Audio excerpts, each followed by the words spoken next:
Okay, guys, so if you wouldn't mind heading back to the Nearpod, reflection number 3. First question, pick the emoji that best describes this week.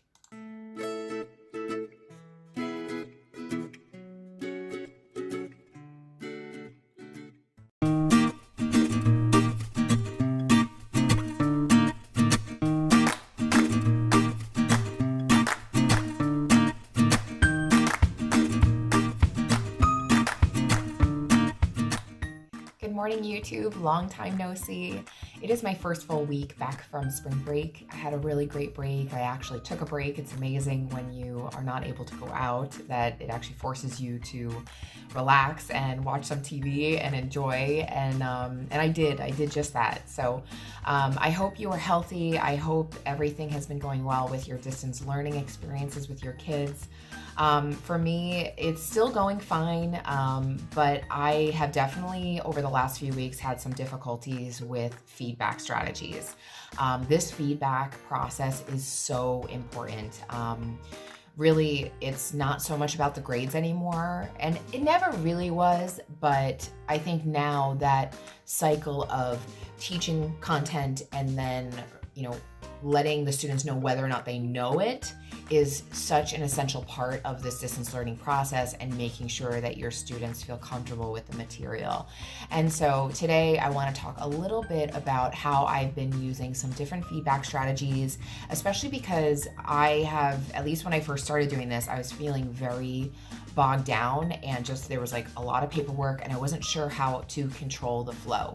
So today I'm going to show you some tools that I like to use whenever I am giving feedback for assessments and formatives for my kids.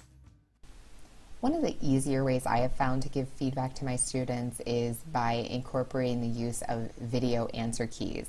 Now that we're doing distance learning, it's really important that the students have explanations that they can look back to help them. And so what I do is I record video answer keys. This is an example of a lab sim that I had my students complete on how to make a stock solution.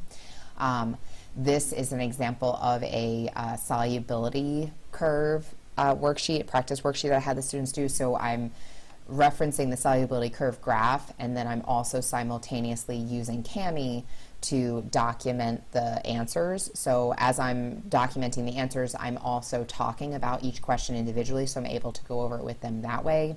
But probably my favorite way actually is by using my document camera. So I have an IPEVO document camera that's very inexpensive, and basically what I do is I create a screencast of me using the document camera and writing out the answer key to problems on a worksheet, and my students actually say they prefer this method the best.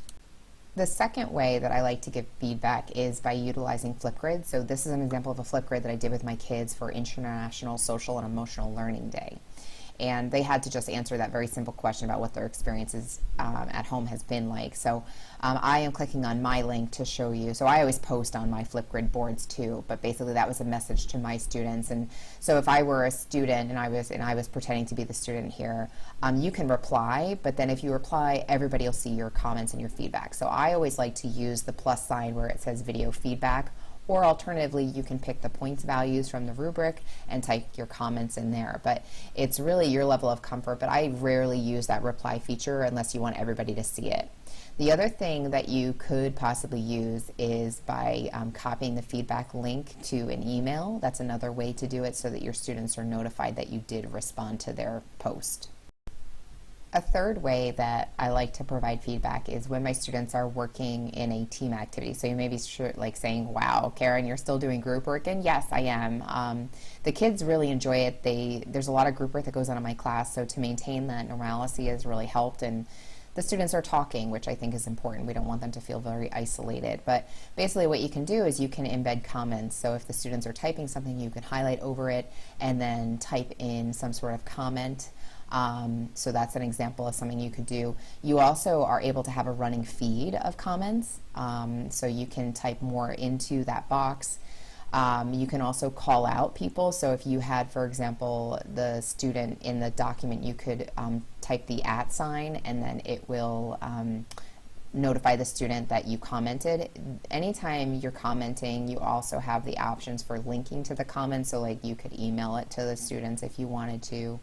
But I usually just type it right in because it does tend to notify the students, and it allows them to know that you responded to them. Another hint I think that's really cool is this suggesting feature. So like let's say maybe your students are writing a paper or something. You can obviously put a comment in there, but you could also delete it, and then on the right hand side it'll tell you what your it'll tell the students what the suggestion is, and they can choose to accept it by clicking the check, or they can click the X, or you can even start a conversation just like you saw in the comments section. Alternatively, even if you change the wording, you can see on the right hand side that your students are able to see that. And so you want to make sure that it is in the upper right hand corner, it says suggesting. That way you're not making direct edits to your students' files. At this point, whenever I've given any kind of quiz to my students, I've been using Google Forms. And what you can do in Google Forms is you can import, obviously, your question that you want to ask. So this was an example of a solution question I was asking. But then if you click Answer Key, besides providing the answer, you could also provide a comment. And I just chose to create a screencast, again, as an answer key. So I used Screencastify, which is free. And basically it will direct the students to a link in my Google Drive folder where they can actually observe me working out the answers to a problem. So in the lower left hand corner, those are some tools that you can use to screencast. Now I really like writing on the screen, so I use my stylus, and what I'm able to do is just work out the answer key just like you see there. And that way it kind of allows the students to see the proper way to record the answer and the work that's needed in order to have a complete answer. And so they said that it was really helpful to see that.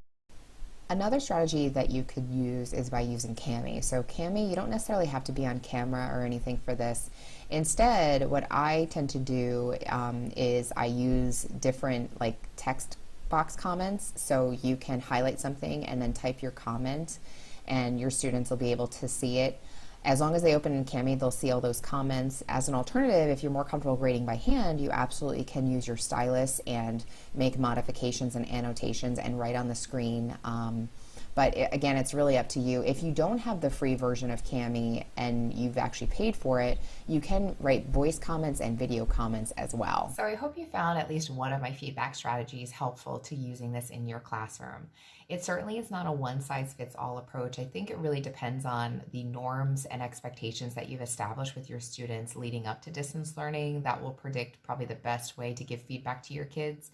But hopefully there was something that you could take back to your classroom to kind of ease the amount of load and paperwork that you have to do. I hope you had a wonderful weekend, and if you have taken a spring break just like I did, I hope you had a wonderful spring break, and I will talk to you soon.